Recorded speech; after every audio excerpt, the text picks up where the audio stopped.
السلام علیکم، آداب عرض ہے جی ڈیئر لسنرز، کہیے کیا حال احوال ہیں، کیسے ہیں آپ سب؟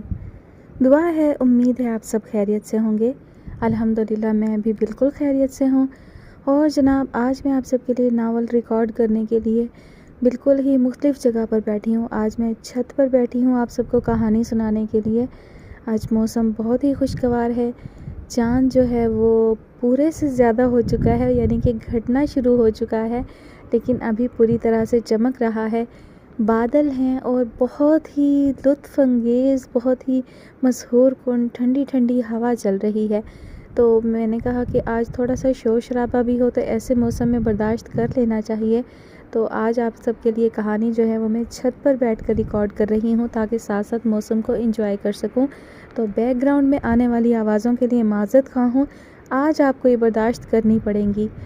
بڑھتے ہیں کہانی کی جانب۔ تو جناب، کہانی کی فرمائش ہم سے کی ہے نینا نے۔ کہانی کا نام ہے جو رکے تو کوہ گراں تھے ہم۔ مصنفہ ہیں انیسہ سید، قسط نمبر 12۔ تمہارے لیے محبت کے ساتھ۔ مہنور نے ان باکس میں آئی میل کا عنوان پڑھا۔ جس کے بھیجنے والے نے پہلی بار اسے میل بھیجی تھی وہ مسکرا دی۔ اس میل کی تمام اٹیچمنٹس سعد کی تصویریں تھیں جو اس کے حالیہ بیرونی سفر میں کھینچی گئی تھیں۔ اس نے ایک ایک تصویر 10 بار دیکھی۔ اس کا دل ہر تصویر کو دیکھتے ہوئے بلیوں اچھل رہا تھا۔ صرف میرے لیے یہ تصویریں اس نے بھجوائیں اور میں ناحق اس سے اتنے دن بدگمان رہی۔ وہ سوچ رہی تھی، اب اتنی پرسنل تصویریں کوئی ہر کسی کو تو نہیں بھیجتا نا۔ اپنے اہم ہونے کے احساس نے اس کے اندر ایک عجیب سی برقی طاقت بھر دی تھی۔ وہ سعد کے بھیجے ہوئے لنکس پر کلک کر کے وہ گانے سننے لگی جو سعد کے بقول اسے بے حد پسند تھے۔ انہی گانوں میں سے ایک گانا انتخاب کر کے اسے سنتے ہوئے وہ آئینے کے سامنے کھڑی ہو گئی۔ کل شام ہی وہ ممی کے ساتھ ماہین کے پاس ہو کر آئی تھی۔ اس کی بھویں ٹھیک شیپ میں تھیں اور ماہین کے ہاتھوں نے اس کے چہرے کی جلد کو صاف کر دیا تھا اور اب اس میں چمک بھی آ گئی تھی۔ اس نے اپنے بالوں کو ایک جدید اور نئے سٹائل میں کٹوایا تھا جس سے اس کے چہرے کی بناوٹ بدلی بدلی سی لگ رہی تھی۔ زندگی کتنی حسین اور مزے کی ہے۔ اس نے نئی خریدی جولری میں سے ایک آویزہ کان میں پہن کر دیکھا۔ اسی وقت ایک گانا ختم ہونے پر وہ اس سے اگلا گانا چیک کرنے کے لیے دوبارہ اپنے لیپ ٹاپ کے قریب آئی۔ اس کی میل کا صفحہ اس کے سامنے کھلا تھا۔ ایک بار پھر سعد کی تصویریں دیکھ کر سائن آؤٹ کرنے سے پہلے یوں ہی اس کی نظریں میل کے شروع میں اپنے ایڈریس پر پڑی اور اس کی نظریں جیسے وہیں جم سی گئیں۔ اس یاد آوری پر جی بھر کے خوش ہوتے ہوئے وہ یہ دیکھنا بھول گئی تھی کہ صرف تمہارے لیے محبت کے ساتھ نامی میل اس کے علاوہ فلزہ ظہور کے ایڈریس پر بھی بھیجی گئی تھی۔ وہ رات کا نہ جانے کون سا پہر تھا جب اس کے سیل فون کی بیل بجی تھی۔ اس نے فون کی اسکرین روشن کرنے سے پہلے کال کرنے والے کو دل ہی دل میں خوب کوسا تھا اور ساتھ ساتھ خود کو بھی۔ کیوں سونے سے پہلے فون کو سائلنٹ پر لگانا بھول گیا تھا۔ وہ سیدھے لیٹتے ہوئے آنے والی بیل کو نظر انداز کر گیا۔ کال ایک دفعہ بند ہوئی اور ایک وقفے کے بعد فون دوبارہ بجنے لگا۔ اس نے ایک بار پھر فون کرنے والے کو کوسا اور کروٹ لے کر فون اٹھایا۔ رات کے 2:30 بج رہے تھے لیکن فون کرنے والے کا نام پڑھ کر اس کی جھنجھلاہٹ ہوا ہو گئی اور وہ بے اختیار مسکرا دیا۔ مجھے اس بات کی کوفت کی وجہ سے نیند نہیں آ رہی تھی کہ تم نے وہ تصویریں میرے علاوہ جس کو بھجوائیں اس کا نام فلزہ ظہور ہے۔ فون کان سے لگانے پر اسے ایک کڑوی تلخ اور غصے سے پیچ و تاب کھاتی آواز سننے کو ملی۔ میں نے سوچا اکیلی میں ہی کیوں جاگوں، تم کیوں نہ جاگو اس وجہ سے۔ اس نے اس بات کے جواب میں منہ سے نکلنے والی ہنسی کو بمشکل دبایا۔ وہ تو مس ہیویشم تھیں۔ اسے دیکھ کر تمہیں اسٹریگوئیکا مینور کا مشروب یاد آ گیا تھا۔ اچانک وہ تمہارے اتنے قریب کیسے ہو گئی کہ ایسی میل جس کا عنوان جسٹ فار یو ہے تم نے اسے بھی بھجوا دی۔ وہ کسی بپھری ہوئی شیرنی کی طرح دہاڑ رہی تھی۔ رات کی خاموشی میں فون پر بھی اس کی سانسوں کے زیر و بم کا اندازہ لگایا جا سکتا تھا۔ کیا ہو گیا بھائی، میری کچھ سمجھ میں نہیں آیا، سعد نے چہرے پر ہاتھ پھیرتے ہوئے اکھڑی نیند سے بوجھل ہوتی آواز میں کہا۔ اپنی وہ میل چیک کرو جو تم نے مجھے بھیجی ہے، وہ ایک بار پھر دہاڑی۔ اس کے ایڈریسز کون کون ہیں ذرا آنکھیں کھول کر دیکھو۔ او ہو، لگتا ہے کوئی ٹیکنیکل بلنڈر ہو گیا ہے، اس کو سیکنڈز میں شرارت سوچی۔ دراصل میں نے اپنی حالیہ گرل فرینڈ کا نام فلزہ ظہور رکھا ہوا ہے اور اس کو بھی بول دیا تھا کہ اپنی آئی ڈی اسی نام سے بنائے۔ حالیہ گرل فرینڈ؟ دہاڑتی آواز قدرے پست ہوئی۔ تم گرل فرینڈز بھی بناتے ہو؟ رقابت کا دھارا کسی اور سمت کو جانے لگا۔ اور نہیں تو کیا، اب وہ مکمل طور پر جاگ چکا تھا اور اس گفتگو کا مزہ لینے لگا تھا۔ آج کے زمانے میں وہ کون سا لڑکا ہوگا جس کی گرل فرینڈ نہ ہو؟ میرے بھائی سلیمان کی تو کوئی گرل فرینڈ نہیں ہے، وہ تیزی سے بولی۔ وہ آج کے زمانے کا ہی لڑکا ہے اور عظمیٰ پھپھو کے تینوں بیٹوں کی بھی کوئی گرل فرینڈز نہیں ہے۔ ماریا کا بھائی علی اتنا ہینڈسم، اتنا ڈیشنگ لڑکا ہے مگر انتہائی شریف ہے، اس کی بھی کوئی گرل فرینڈ نہیں ہے۔ اچھا تو تم مجھے بدمعاش قرار دے رہی ہو؟ وہ ہونٹ دانتوں تلے دبا کر مسکرایا۔ ٹھیک ہے، میں صرف گرل فرینڈز کی بات کر رہی ہوں، جواب میں اس نے جتایا۔ ہوتی ہیں یار، سب لڑکوں کی گرل فرینڈز ہوتی ہیں، کچھ چھپے رستم ہوتے ہیں اور کچھ میری طرح دل کے صاف، اسٹریٹ فارورڈ جیسے ہیں ویسا ہی خود کو ظاہر کرنے والے۔ نہیں خیر، ایکسیپشنز بھی ہوتی ہیں۔ آواز پست ہوتے ہوتے دھیمی ہو گئی تھی۔ اچھا یہ بتاؤ تم خود کو کس کیٹیگری میں رکھتی ہو؟ سعد نے اسے مزید ستانے کا ارادہ کیا۔ تم میری بوائے فرینڈ تو ہو نہیں، کیونکہ تم ایک لڑکی ہو، پھر تم میری کیسی فرینڈ ہو؟ خیر میں تمہاری گرل فرینڈ تو ہرگز نہیں ہوں۔ وہ اپنے مقصد میں کامیاب رہا تھا، بات تیر کی طرح جا کر ماہنور کے دل و دماغ دونوں کو ہی لگی تھی۔ تمہارا کیا خیال ہے گرل فرینڈ کیا ہوتی ہے؟ اس نے دائیں طرف کروٹ بدل کر فون کان اور تکیے کے درمیان دباتے ہوئے کہا۔ Girl friend? وہ سوچنے لگی اور پھر جواب سوجنے پر بولی، گرل فرینڈ تو وہ ہوتی ہے جو بوائے فرینڈ کے ساتھ ڈیٹ پر جاتی ہے۔ سعد اس بار اپنے کہکہے پر قابو نہیں پا سکا۔ کیا ہوا؟ وہ تشویش سے بولی۔ یہ بات ہے، اس نے اپنی ہنسی کو کنٹرول کرتے ہوئے کہا۔ تو پھر جب تم یہاں تھیں اور ہم دونوں ادھر ادھر گھومنے اور کھانے پینے کے لیے نکلتے تھے اور اس کے لیے پہلے طے کرتے تھے کہ کہاں جانا ہے، وہ ڈیٹ نہیں تھی کیا؟ ماہنور کا دل اچھل کر حلق میں آ گیا۔ وہ اس کو کس قسم کی لڑکی سمجھ رہا تھا؟ میرا خیال نہیں تھا کہ تم اس کو اس طرح یعنی اس نظر سے دیکھتے ہوگے، اس نے دکھ سے کانپتی آواز سے کہا۔ میں سچ مچ اس کو اس نظر سے نہیں دیکھتا۔ اس کی آواز میں دکھ کی آمیزش محسوس کر کے اس نے جلدی سے کہا، میں تمہیں صرف یہ بتانا چاہتا تھا کہ لفظوں اور رشتوں کو ایک ہی لاٹھی سے ہانکنا غلط ہے۔ جو بھی ہے، ماہنور اس وقت گہری باتیں سمجھنے کی کوشش کرنے کے موڈ میں نہیں تھی۔ میرا خیال ہے مجھے پوچھنا ہی نہیں چاہیے تھا کہ تم نے وہ تصویریں کسی اور کو بھی کیوں بھیجیں۔ میں تمہاری نیند خراب کرنے پر معذرت خواہ ہوں۔ ماہنور، دوسری جانب سے اس کا نام اس طرح لیا گیا جیسے کسی ایسے انسان کو مخاطب کیا جائے جس پر بہت مان ہو۔ خبردار جو تم ناراض ہوئیں اور خبردار جو تم نے اپنا دل برا کیا، اس سے زیادہ خبردار جو تم نے فون بند کیا۔ ایک مان بھری دھمکی آئی۔ یار تم سے زیادہ سمپل لڑکی میں نے کوئی نہیں دیکھی ابھی تک، اگرچہ گھاٹ گھاٹ کا پانی پی چکا ہوں۔ وہ کہہ رہا تھا اور ماہنور اس کی ہر بات سنتے ہوئے بار بار یوں سر جھٹک رہی تھی جیسے اس کی کسی بات کا بھی یقین نہ کر رہی ہو۔ پاگل، گرل فرینڈ تو ایک لفظ ہے جو عام طور پر دوست لڑکی کے لیے بولا جاتا ہے۔ ہم نے اپنے ذہنوں میں بس اس کا یہی خاکہ بنا لیا ہے کہ گرل فرینڈ وہی ہوتی ہے جو ڈیٹ پر جاتی ہے اور پیرنٹس کو دھوکہ دیتی ہے نا؟ اس نے رک کر پوچھا۔ مجھے نہیں پتا، سونسوں کی آواز کے ساتھ جواب آیا۔ تمہیں یہ تو پتا ہے نا کہ تم میری اس قسم کی فرینڈ نہیں ہو، نہ ہی تم ڈیٹ پر گئی تھی کبھی میرے ساتھ۔ مجھے نہیں پتا، پھر وہی جواب۔ کم آن ماہنور، میں صرف تمہیں تنگ کر رہا تھا۔ ایک ذرا سے مذاق پر لینے کے دینے پڑ جانے پر بالآخر سعد نے ہتھیار ڈالتے ہوئے کہا، تم پلیز رو نہیں، تم سے اچھی مخلص اور کیئرنگ دوست بائی گاڈ کوئی دوسری نہیں ہے۔ میں تمہیں کیسی دوست سمجھتا ہوں؟ تمہیں اس دن اندازہ ہونا چاہیے تھا جس دن تم نے سوال کیا تھا کہ کیا وہ سب کچھ میں نے کسی اور کو بھی بتایا ہے کبھی، اور میرا جواب تھا نہیں۔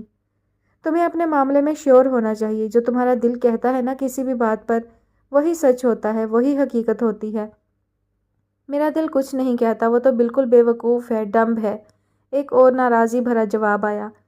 نہیں، تمہارا دل تو دنیا کے خوبصورت ترین دلوں میں سے ایک ہے کیونکہ وہ صاف، سچا اور کھرا ہے۔ جھوٹ نہ بولو۔ ماہنور کے ہاتھ چہرے پر پھیلے آنسو صاف کرنے لگے۔